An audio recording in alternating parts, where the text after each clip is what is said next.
Welcome, Chapter 9, Applied Cryptology. All right, so what are we covering today?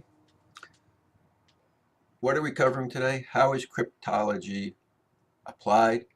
We're going to look at secure socket layers, the SSL, the ATM, the encryption and how that works, digital signatures, and drive encryption. So these are some of the major topics we want to cover today. So let's start with secure communication. This is one of the most common encounter uses of cryptology. We see it everywhere we use. It's anytime two or more parties want to communicate with some type of confidentiality. By encrypting the messages between them, allow with some algorithms, as you know, that's where all the work is done, as we covered. And with the key, this allows two people to kind of say, hey, no one can see what we're doing. We have a level. So you use this every day, whether you're using your cell phone, whether you're using your buying something on the internet. Next thing we want to look at is identification and authentication.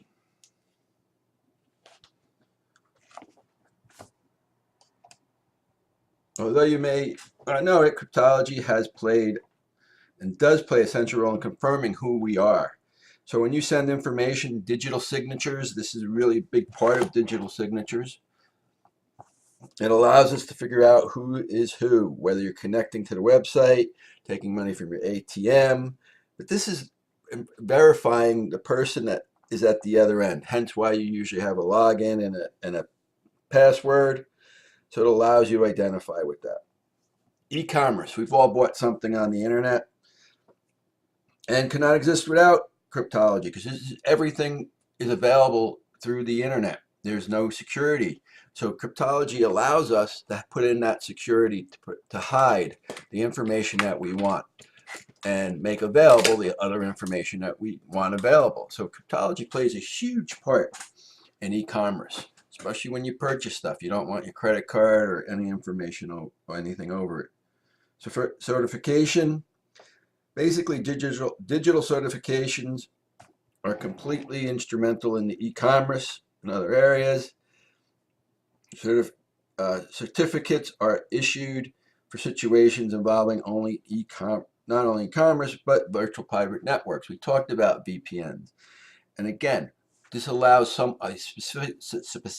this allows a person to come through where we want to get through.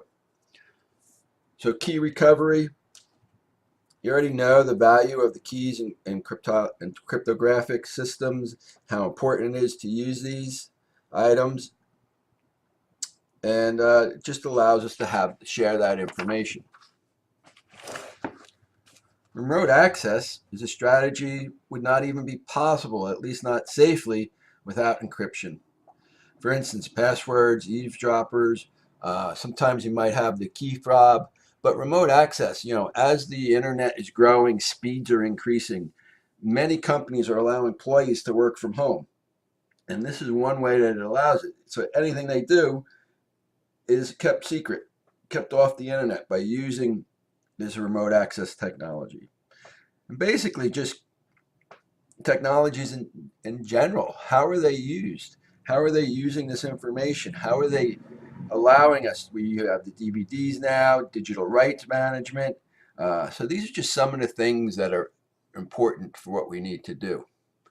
So what is the secure socket layer? This is done by Netscape in the early 90s, and it's still used today. Basically, it's part of the 7 layers, transport layer security, and its predecessor, secure socket layer, both which are frequently used. It's used for HTTPS. Google uses it. VPNs use it all the time. So really what this is, it allows us to transmit information over the internet in a wide open so anyone can read it, but it hides it from everything. It scrambles it, allows us to have this information.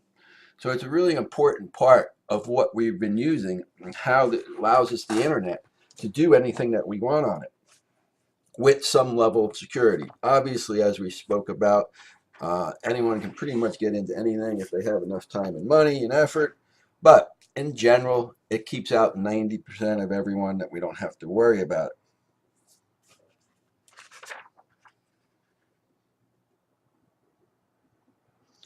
So this is kind of how it works. Client Over here, starts the conversation.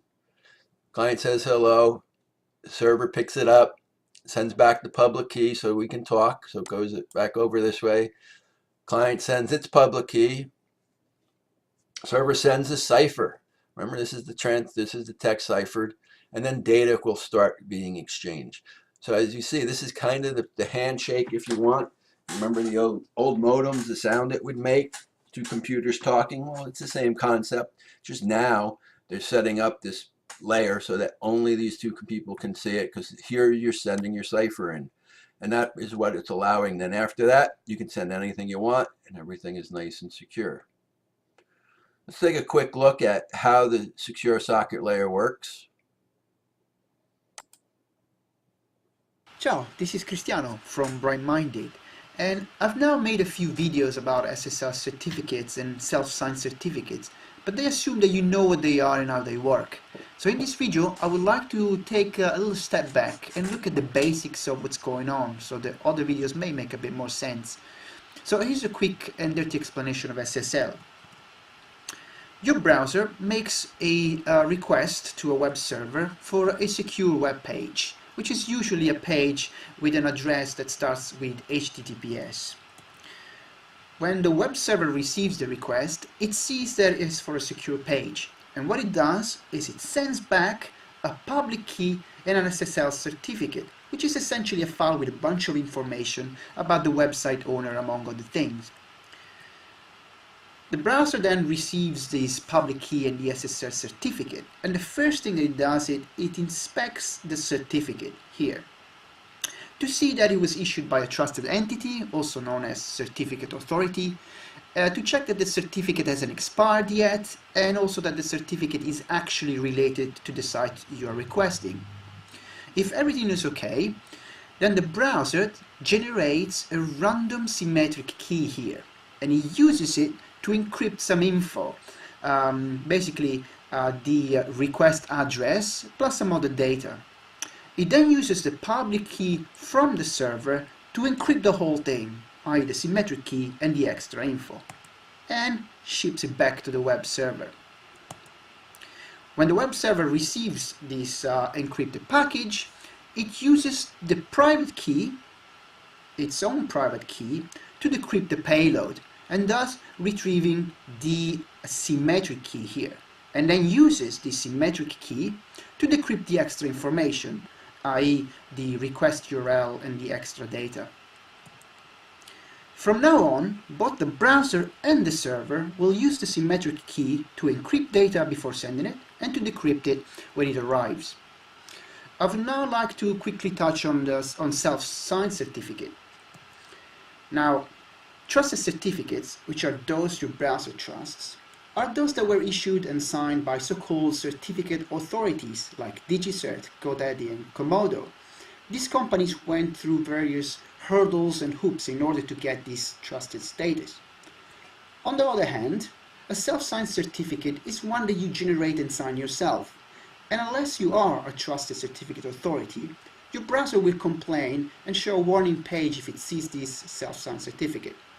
However, self-signed certificates have their use. For one, they're free, so they're good for personal websites. They're also useful when you're testing a new secure website before spending the money for a real certificate. And finally, certificate authorities actually have to generate one, and it's called a root certificate, which identifies them as a root certificate authority. Thank you very much for watching.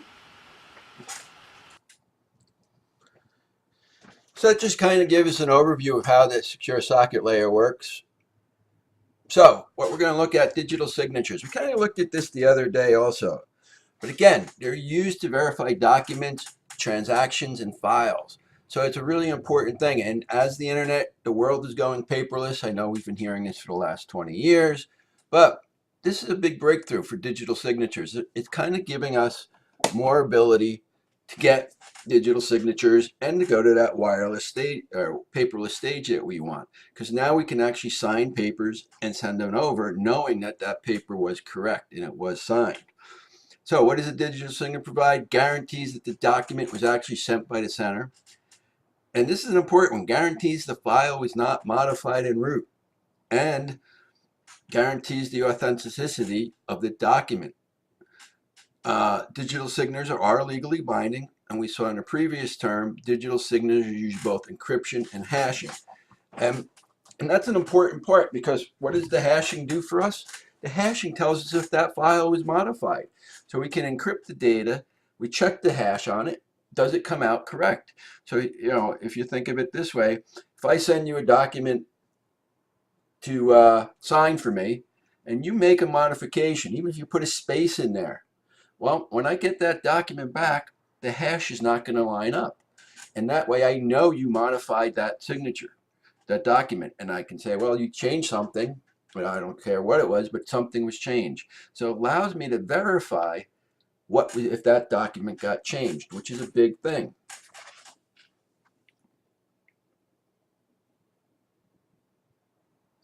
So as we talked about hashing, it's a compressed and encrypted form of some input.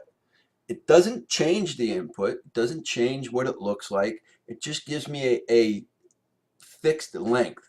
It's an alphanumeric string, fixed length, cannot be reversed, and allows you to see the document's been altered.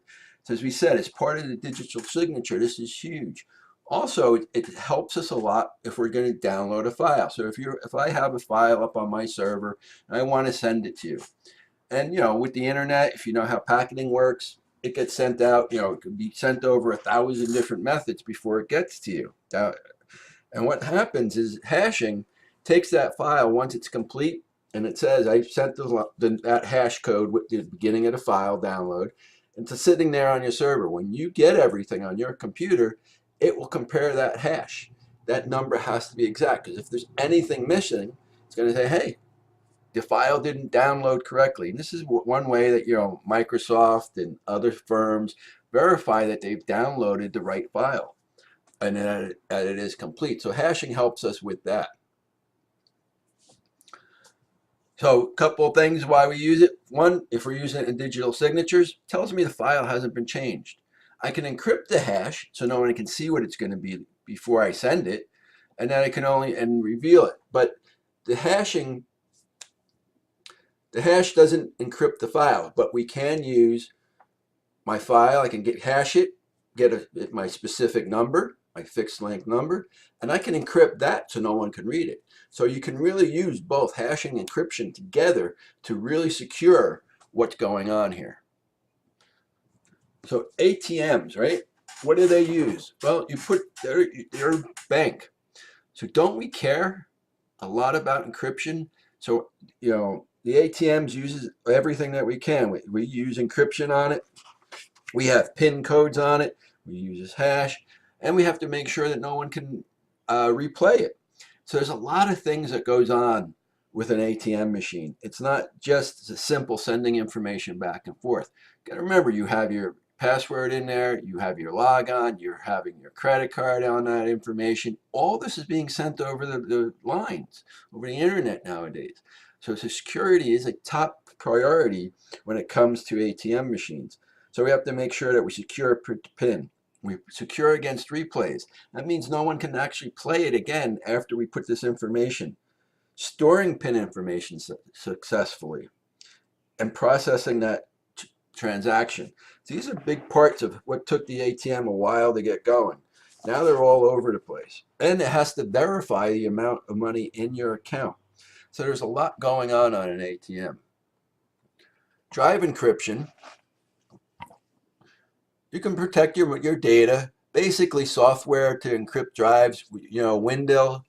Windows uses BitLocker. Where I work, if you put a thumb drive in, your thumb drive was automatically set up to use a BitLocker so that no one can get to it. It uses the AES encryption. It's built into Windows. You can also protect your drive. Windows XP used TrueCrypt, and Mac even has a few of them. So encrypting your drive is something that you want to do. If you ever lose your computer, especially laptops nowadays, I always tell people, if you're using a laptop, make sure you have a password to sign in, because if someone gets to it, at least you have that level of protection. Where I used to work, we actually had it to boot up. So you couldn't even boot the machine up without a password. So you can have a boot up protection. And you can also encrypt your hard drive, and that's what this is talking about, encrypting that hard drive so no one can get to it in case something happens, if that hard drive gets stolen or anything like that. So it's an important thing that we have this encryption data. So what did we talk about this week? Well, cryptology is applied in many different ways. We've talked about how it's used in the cell phone industry, how it's used in the banking industries, in companies. E-commerce relies heavily, if not solely, on encryption, making sure that it gets everything gets covered.